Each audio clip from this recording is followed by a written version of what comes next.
Now here's the man that needs no introduction. Hey everybody, it's Jim here. Yeah, that's awesome. Hey everybody, it's Jim here. I've always wanted to do this. Hey everybody, it's Jim here. What's your connection to Parkinson's disease? Hey everybody, it's Jim here. Sorry, that's my foot. I'll do better next time. Welcome back to the Spinning Wheels Parkinson Conversation with Jim here podcast. I'm Jim here in beautiful downtown Toronto. Before we begin the podcast, I'd like to remind everybody that it is brought to you partially by Parkinson's Awareness in Action. They're a group out of Cornwall, Ontario, and you can find them on Facebook. We are also brought to you partially by PDT, the healing power of tea applied to Parkinson's. Please go to www.pdt.com for more information. And we are incredibly excited to announce the Spinning Wheels Relay to End Parkinson's, powered by U-Turn Parkinson's. This July 27th, we will be starting out and crossing the country by bicycle to raise awareness about the condition of Parkinson's disease. Today's guest not only is going to be a part of the Spinning Wheels Relay to End Parkinson's, but also has some more and very important information about an upcoming event that will happen on April 11th, World Parkinson's Day. So let's get right to it. So I'd like to introduce Rick Suvanto from Toronto, Ontario. Rick, welcome to the podcast. Thanks, Jim. Hey, that's great. Great to be here. Great to have you here. Hey, let's jump right into it, man. Tell us about your Parkinson's journey so far. My journey would have started with my mother, who was diagnosed in about 2005 with Parkinson's-like symptoms. And she passed in 2015 from Lewy body dementia. So because she was diagnosed and I was her principal caregiver for those years, every time I had weird symptoms pop up, I would Google them and I would notice that these symptoms were usually the first signs of Parkinson's. So by the time I was diagnosed in 2019, I already knew I had Parkinson's, and it was just a matter of the neurologist confirming. And then I was sent to Western for a specialist. For me, the first thing that I really started to notice was the loss of smell and taste. My hand would always be in a claw as I walked around. And I think the big surprise for me was depression. I've been battling depression for years, and I thought it was situational, but it turned out to be an early sign of Parkinson's. Are those still your main symptoms? My main symptoms are mostly non-motor, and that's why even people with Parkinson's are always like, "Oh, you don't look like you have Parkinson's." I have the rigidity on the left side, so I can't do this test that we always have to do. Nothing like this one. Yeah. But mine are depression, which is being treated with drugs. Still no smell, no taste. I have some cognitive issues, nothing major, just forgetting, absent-minded. I can't, like this, when I'm talking, I often forget my train of thought or completely forget the word I wanted to use. So most of my symptoms still present as non-motor, which most people don't see. I don't have a sense of smell either, right? And did you find that impacted how you eat? Well, everybody at the beginning said, "Oh, you must be like losing weight because you really don't care about food." And I'm like, no, because I can still taste salty, sweet, creamy, spicy.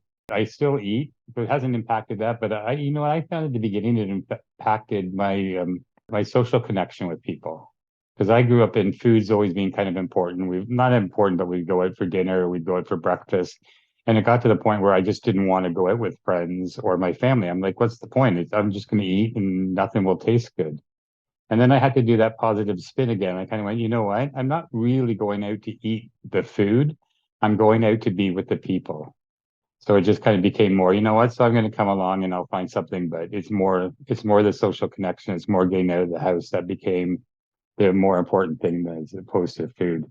But no, unfortunately, I'm still gaining weight, so it's not helping in that regard. That's what I find, because I don't taste as much anymore. I eat faster. I've discovered lately that if I eat slower, I actually taste it more.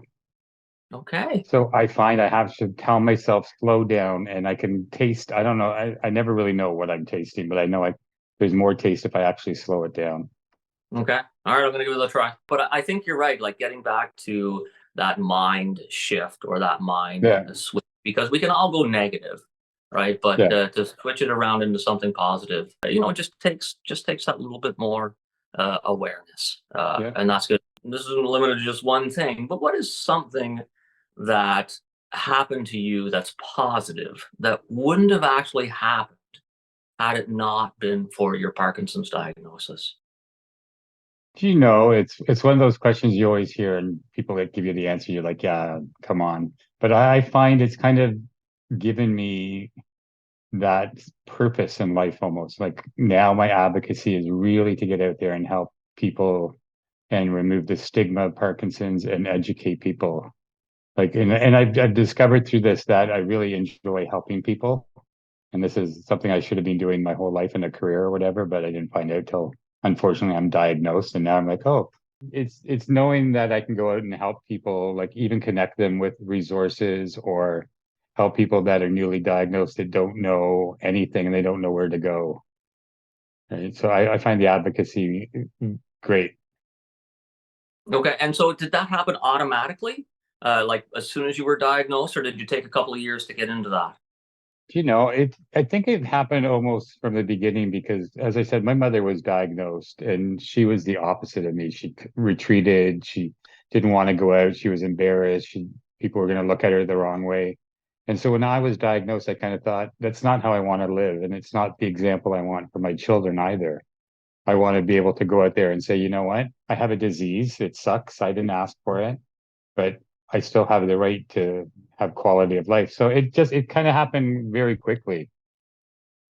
Okay. And so then, what form, I mean, you mentioned that, but like, what do you do that helps other people out, that makes you fulfilled in reaching out to others? I'll talk to anybody and everybody about Parkinson's, right? Some people are probably annoyed because they're like, oh, how you doing, Rick? I'm like, oh, I have Parkinson's, right? It's just kind of thrown out there because a lot of people are like, oh, my uncle has it. And then I'll start talking about their uncle and I'm like, how's he doing? Oh, he stays at home. He doesn't go out.